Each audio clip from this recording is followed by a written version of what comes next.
The letter came on a Tuesday morning in May, sealed with wax and delivered by a writer who looked like he'd come straight from hell.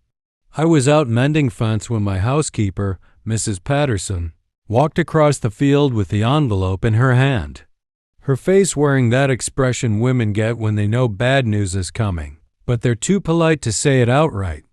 My name is Thomas Blackwell, and I'm 45 years old. I own the Blackwell Ranch, or I did before this letter arrived. The ranch sprawls across 15,000 acres of Montana territory, some of the best grazing land in the state. I'd built it from nothing, starting with 200 cattle and a dream 15 years ago. Now I had 10,000 head, the finest horses in 3 territories, and a reputation as one of the most successful ranchers west of the Mississippi. But I was also cursed. That's what people said, anyway. Thomas Blackwell had everything except the one thing that mattered, a wife. Not that I hadn't tried. I'd courted 3 women seriously. Margaret, who decided she didn't like the frontier life and went back east. Sarah, who married a banker instead. And Victoria, who ran off with a traveling salesman. After Victoria, I'd stopped trying. The frontier wasn't kind to romantic hopes. Mr. Blackwell, Mrs. Patterson said, handing me the letter. This came with a writer from the Morrison family in Boston. My stomach dropped. I knew exactly what this was about. 5 years ago, I'd made a deal. The kind of deal you make when you're young and stupid and desperate to merge ranches.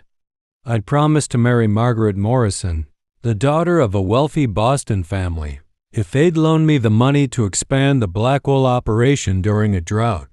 We'd signed papers, made it official. But then Margaret had backed out, and instead of suing me for breach of contract, which they had every right to do, the Morrisons had proposed something different. They would forgive the debt if I married one of their daughters instead. I'd agreed, thinking they'd send Margaret after all, or perhaps a different daughter who might actually want to come west. I was a fool. The letter read, Dear Mr. Blackwell, we trust this correspondence finds you in good health. As per our agreement of 5 years prior, we are pleased to inform you that your bride will arrive on the Northern Pacific Railway on June 15th, arriving in Helena at 3 p.m. Your bride is Miss Isabel Morrison, our youngest daughter.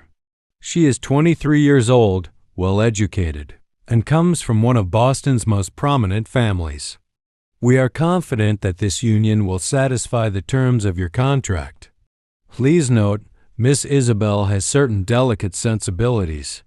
She has never worked a day in her life. She is unaccustomed to hardship. We trust that you will treat her with the gentleness and respect that a woman of her station deserves. Yours in business, Colonel Edward Morrison. Read the letter 3 times, hoping the words would change. They didn't.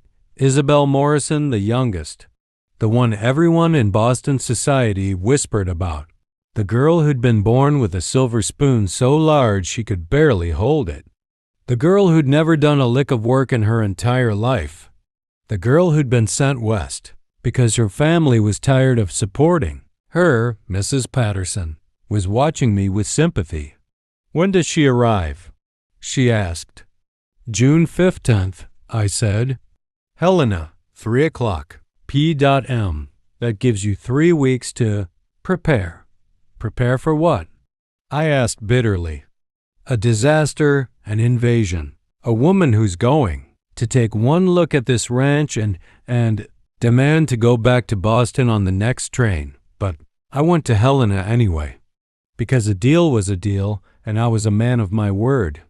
The train platform was crowded with people, miners, ranchers, businessmen, families. I stood at the edge of the crowd, watching the passengers disembark, looking for someone who matched the mental picture I'd created, a pale, delicate Eastern woman in an elaborate dress, probably surrounded by servants and trunks. What I saw instead was a young woman in a simple gray traveling dress. No servants, no excessive luggage, stepping down from the train with a small carpet, bag in one hand and a determined expression on her face.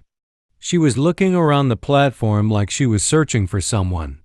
When her eyes landed on me, she seemed to make a calculation, weighing and measuring, deciding whether I was worth approaching. "Mr. Blackwell," she called out, walking toward me before I could move.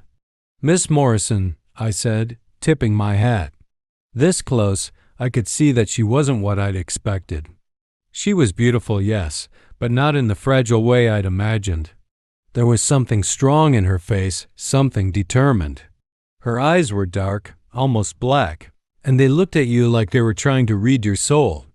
"I assume my father explained the situation," she said without preamble. "More or less," I replied.